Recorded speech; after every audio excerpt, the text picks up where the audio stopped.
Assalomu alaykum, hurmatli qarindoshlar. Men sizlarning meni so'zlab berishga taklif qilganlardan nihoyatda suyundim, ham sharaflandim. Shunlashqa men oldi bilan sizlarga chin ko'nglimdan rahmat aytaman. Men oldingi 12 yildan ko'proq vaqt ichida tuvandagi temalarda izlandim.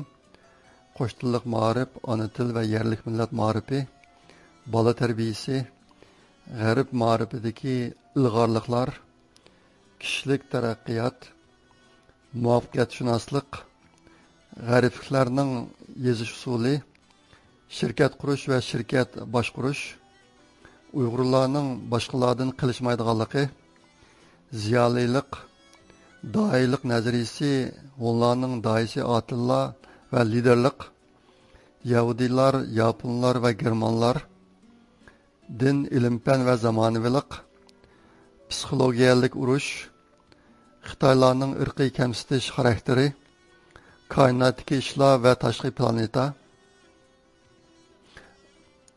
Undan boshqa kishilik taraqqiyot haqidagi temalardan mundaqlar bor.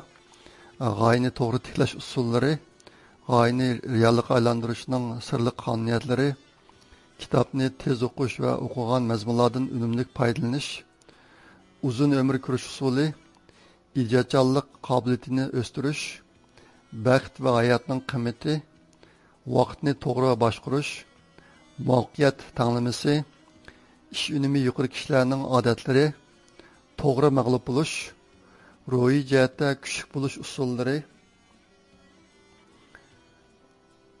andisha, tushkunlik va o'ng'ushsizlikdan keyin tez asliga kelish, do'st tutish usul ilmi, tortinchoqlik, g'ururlik va ishni keyniga suzish, kishilik xarakterining yadrolik sifatlari va o'ylashning to'g'ri usuli. Men yuqoridagi mazmunlarni o'z ichiga olgan kitobdan jami 14 parcha kitob tayyorladim. Ularning ichidagi 7 kitobni nashr qildim. Qolgan 7 kitobni to'r kitob qilib tayyorladim. Hamda shu 14 dona kitobning hammasini to'r kitob shaklida haqsiz tarqatyapman. Talab qilganlarga ularni hozirmi avatib beraman. Dünya Xitoy davlati va Uyg'urlarning navbatdagi vaziyati haqida bu yil 15 parcha maqola yozgan. Hozir ularni bir to'r kitob qilib tayyorlayapman. Bitganda uni haqsiz tarqataman. Men bugun bola tarbiyasi va kimlik haqida so'zlab bermoqchi. Bu qatim mushu temani tanlashimdagi sabab yaqinda mushu topda bola tarbiyasi ustida paranglar bo'lib o'tdi. Ben shularga biraz qo'shimcha bo'lsin deb tuvandagi mazmunlarni so'zlab bermoqchi sizlarga. Bundan keyin yuqoridagi temalardan o'zinglar qiziqadigan mazmunlarni tanlab menga deb bersanglar, men imkoniyatimning yetishicha shularning ichidagi biror temani tanlab so'zlab bersam bo'ladi. Endi rasmiy mazmunni boshlayman. Mening ko'zitishimcha hozir taraqqiyot topgan g'arb ellarida milliy kimlikni yangi avlodlarga o'tkazib berish ishi nihoyatda og'ir darajadagi xirisga duch keldi. Bu jihatda burun unum bergan usullar hozir unum bermas bo'lib qoldi. Millatlarning assimilyatsiya bo'lish sur'ati nihoyatda yuqori darajada tezlashdi. Menimcha bunday bo'lishdagi asosiy sabablarning biri u ellardagi millatlar uchun milliy kimlikni saqlashning ancha zo'r qiymati qolmaganligidan iborat. G'arbdagi bir tadqiqotchi 2009-yili bolalarni o'zining milliy kimligini suydigan qilib beqib cho'ng qilish mazmunida bir kitob yozib nashr qildi.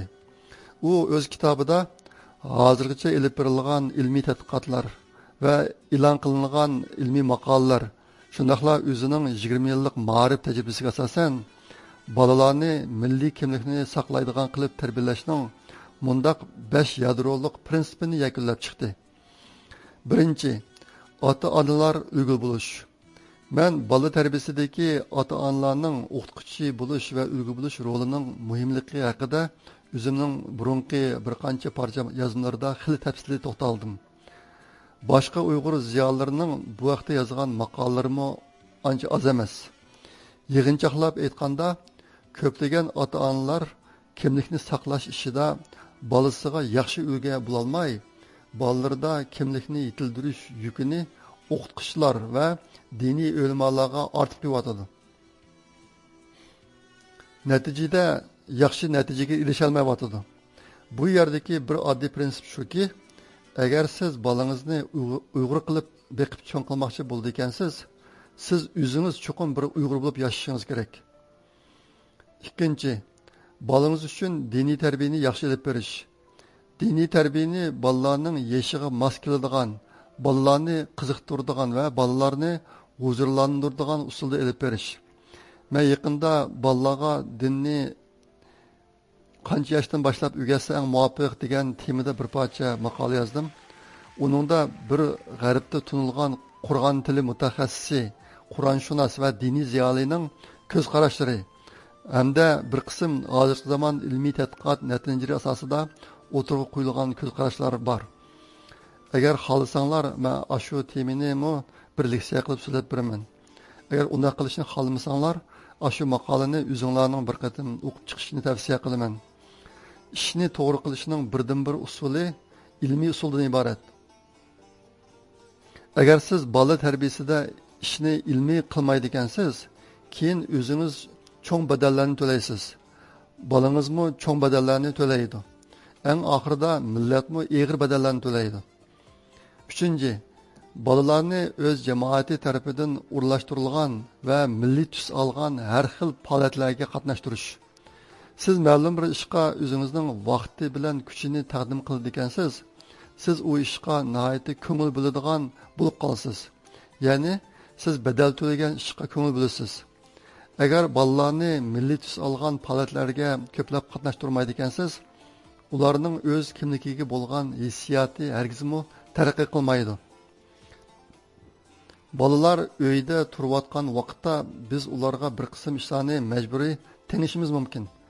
Ammo ularning qalbida kimlik tuyg'usi cho'nqur yildiz tatmagan bo'lg'achqa, ular cho'ng bo'lib uydan ayrilgan amon, ularning o'z millatiga bo'lgan muhabbati nihoyatda tezla ojizlab ketadi. Agar bir bola o'zining kimligiga oid ishlar bilan qancha ko'p shug'ullanadi ekan, u o'zining kimligini shuncha yaxshi saqlay oladi. Bu yerda yana bir muhim muqim bor.